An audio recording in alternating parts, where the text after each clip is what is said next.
Saya pernah ditanya, apa, maksud baik? Macam mana kita nak lahirkan orang yang baik kan?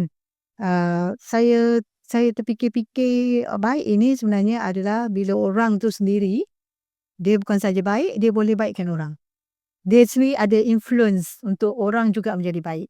So itulah orang yang terbaik sebenarnya. Terbaik. So terbaik dalam konteks apa? Dalam empowerment dia dan juga dalam entrepreneurship dia. Saya suka di bidang keusahawanan. Ya. Usahawanan ini ada satu topik yang memang dekat dengan wanita, tapi saya mengharap juga Arise ni nanti satu hari nanti kita akan gandingkan selain daripada empowerment dia dan entrepreneurship dia sahaja, kita akan bawa elemen politik tu. Wanita selalu jadi mangsa politik.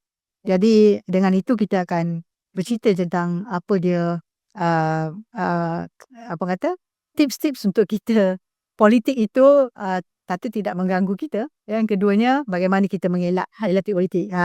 Mengelak politik-politik yang kotor, yang tidak baik dan sebagainya. InsyaAllah.